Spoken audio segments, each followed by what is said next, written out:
Latin, Latin, Latin, Latin. It's ancient Rome, so we're talking in Latin. Latin, Latin, Latin, Latin. Look, it's starting in Latin. I worship the gods and goddesses who preside over this city, that I may have come hither with good omen as to this business of mine on which I have come. And, ye gods, lend me your aid, that you may permit me to find my daughters and the son of my cousin, those who were stolen away from me, and his son from my cousin. What a bombshell, in Latin. But here lived formerly my guest Antidamus. They say that he has done that which he was doomed to do. They say that his son Agorastocles lives here. To him I am carrying with me this token of hospitality. He has been pointed as living in this neighborhood. I'll make inquiry of those who are coming hither out of doors. The extract you just heard comes from the play Poenulus by Plautus, but it was probably copied from an earlier Greek play. It tells the story of Hanno, a Carthaginian merchant who comes to the Greek city of Calydon to find his nephew and daughters who were sold into slavery at a young age. Plautus's version was probably written around 205 to 184 BCE, and it's part of a collection of plays that are the earliest surviving works of Latin fiction to survive in their entirety, which is pretty incredible. That's well over 2,000 years ago. What is at least 75% more incredible, though, is that the Latin audience listening to Plautus's play would not have heard that monologue of Hanno's in Latin, but in Punic, the language of Carthage. Why is that so incredible? Well, we have lots of references to Punic literature from Greek and Roman authors and such, but absolutely none has survived. Literally none. Carthage's library was given away after the Roman conquest, and we have 0 surviving books. We do have, inscriptions, temple inscriptions and stuff like that, which survive. But as far as I'm aware, those 10 lines in Poenulus are the only Punic prose to survive to this day. Just 10 lines, that's it. There's something honestly kind of depressing about an entire civilization leaving behind such little trace. Makes you kind of wonder what we're all doing here. Do you think you're special or something? Think anything you do matters? We got one piece of writing in Punic. One. Whole civilization. Hundreds of years. One piece of writing. You think anything you do matters? It doesn't. You're gonna die. Everyone you know and love is gonna die. And it ain't gonna be jack shit. It's gonna be a fart in the fucking wind. Nothing you do is gonna live on after you die. To think otherwise is arrogance. Now make yourself useful and get your old man a cold one. Anyhow, I won't sink into depression just yet.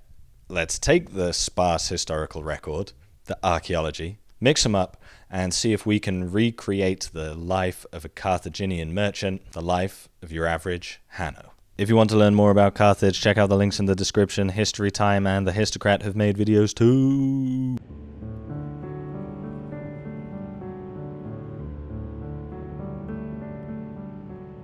We join Hanno at the tender age of 20. Young, virile, little bit of eczema behind the knees, but he won't let that hold him back. Like many young Carthaginian men, he has set his sights firmly out to sea and all the opportunities it presents for him to make his fortune. As March arrives and the seas get calmer, Hanno joins a crew of around 20 other men, setting sail on what the Greeks call a hippos for its horse-headed prow.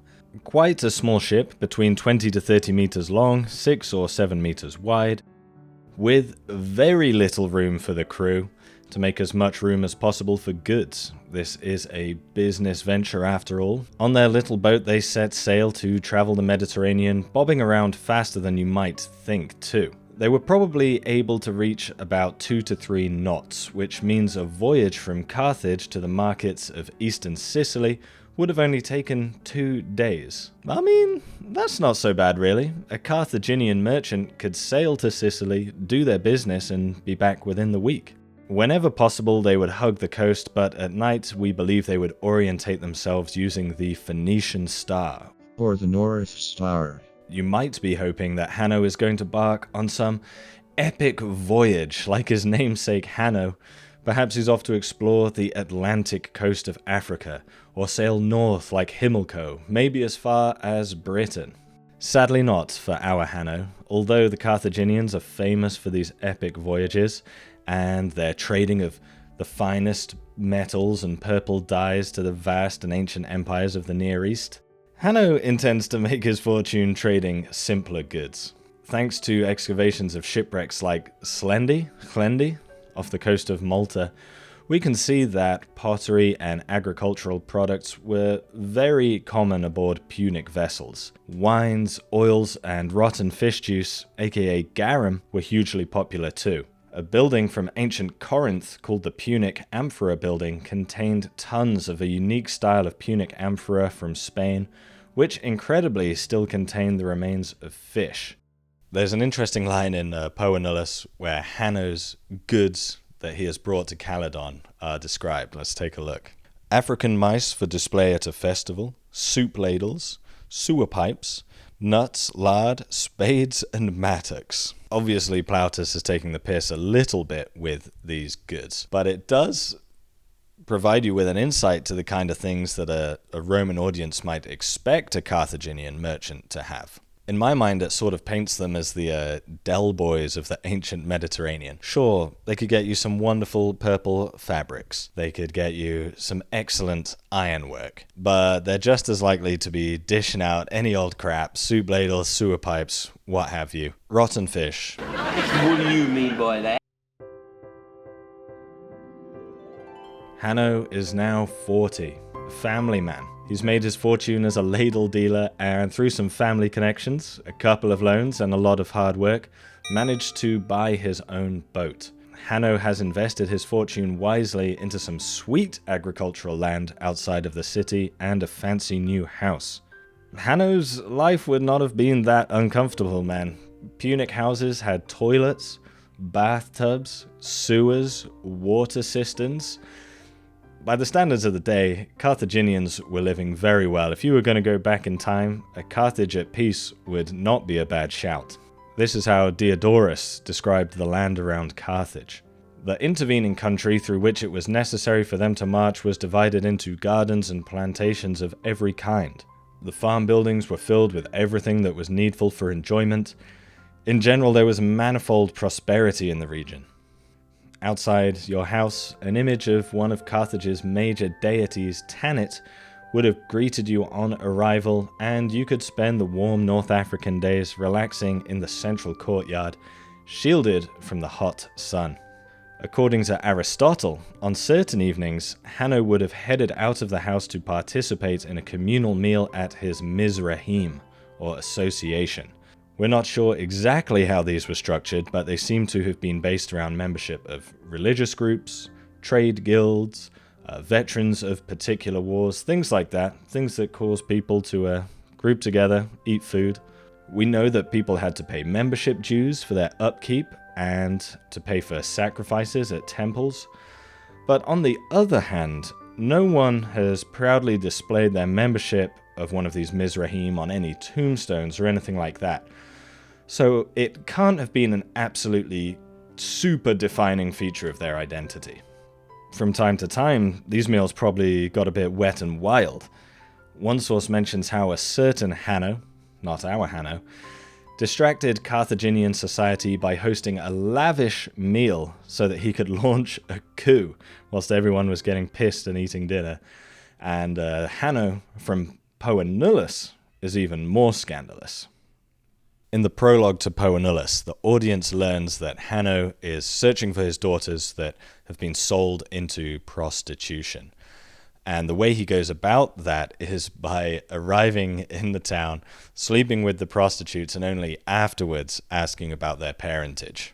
As soon as he's entered a city, immediately he seeks out the harlots, where they live, he pays the fee, spends the night, asks afterwards whence they came, whose they are, whether captured or stolen, born of what family, who their parents were. Obviously, that's a comedic device. That's some classic Roman incest humor for you. But what's interesting, if you read between the lines a little bit, is not that visiting a brothel is funny. It's just that it's funny to visit a brothel to look for your daughter. Visiting the brothel seems to be pretty humdrum, pretty normal. And I can't help but think that some of these visits to the Mizrahim, drinks are flowing, feeling good, feeling fine. a trip to the brothel might have been on the cards afterwards. I don't know, I'm speculating here, but I don't think it's a wild speculation. So with a belly full of food, wine coursing through his veins, maybe a prostitute under his arm, Hanno probably felt that nothing could go wrong. He was on top of the world.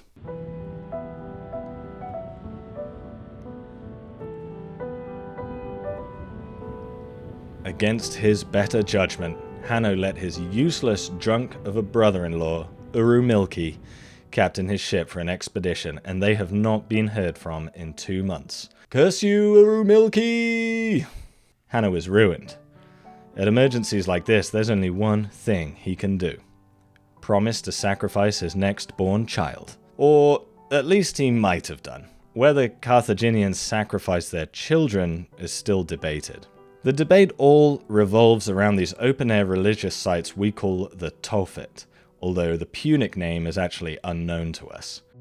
So far, 11 have been found in the Western Mediterranean, and they are filled with funerary urns containing children and animals. So on the one hand, we have numerous sources from both Greek and Roman authors describing the practice of Carthaginians sacrificing children. Clitarchus and Diodorus both describe how a child was placed into the bronze arms of Baal Hamon, where it would subsequently roll, still alive, into fire.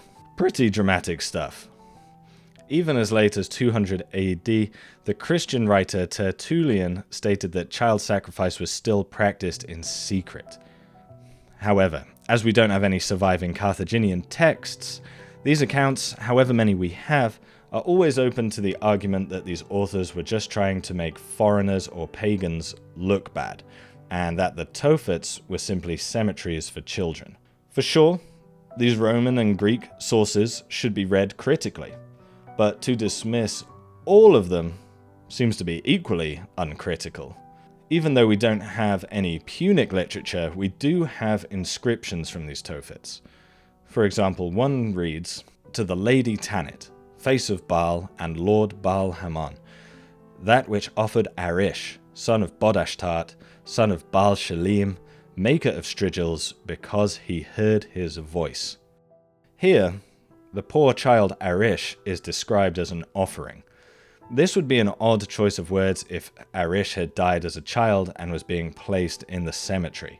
Likewise, the last line, "because he heard his voice," makes it seem as if a prayer was answered, that a deal was made beforehand, and the payment would be poor Arish. If this was an accidental or natural death, then what prayer is being answered, really? Finally, as I said earlier, alongside these cremations of children are also urns containing animals, such as goats. If this was a cemetery for children, then how do we explain them? Are they a sacrifice? If the animals are considered a sacrifice, then why not the bones of the children? All in all, I think I agree with those that say the Carthaginians did sacrifice children. We have multiple authors mention it from very different time periods. Punic inscriptions that describe children as offerings. And obviously cemeteries, 9 cemeteries full of children that are buried alongside other common sacrificial goods like goats and things like that. I could be wrong, obviously. I could definitely be wrong. But I don't see why it's that hard to believe. It's not as if they would have been the only civilization to practice human sacrifice, to even practice the sacrifice of children. Basically, if Urumilki doesn't reappear quick, Hanno's next kid is getting barbecued. End of. Bish bash bosh.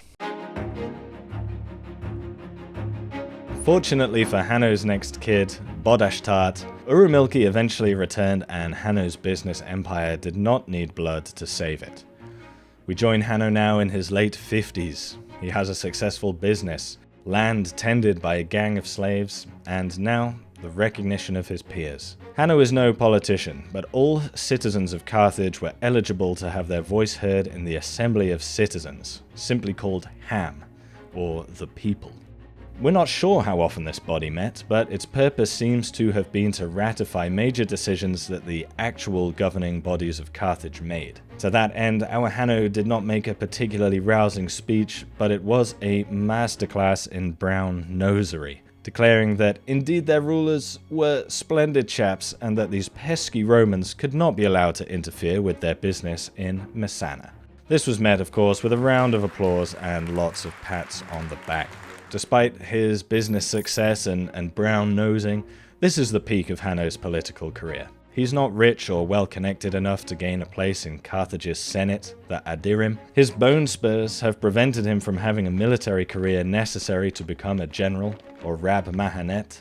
And without either of these qualifications, to become one of the city's two leading magistrates, the Suffets, equivalent to Rome's consuls, is of course out of the question. He could never dream of attaining such a rank. Maybe, just maybe, if he is lucky, he will be asked to be a Mahash Bim, or accountant, finding those who don't pay their custom dues and probably taking a little bit of money on the side. Honestly though, due to these bloody Romans destroying everything, although we know the names of the political officers in Carthage, their exact relationship to each other, how they were chosen, and the true nature of their political power is basically obscure to us now. Hanno's brown-nosing paid off though, and he gained a lucrative contract to collect some olives from Agracchus in Sicily at a suspiciously good price. He didn't dwell on it much though, as he sailed out to sea once more. He was confident that he had secured the favor of the gods and that his wife and children would live out their days in comfort and luxury. Unfortunately, it's the year 262 BCE, Hanno is sailing directly into a war zone, and a mere 3 days later he was beheaded by an enthusiastic Hastati. Goodbye, the end.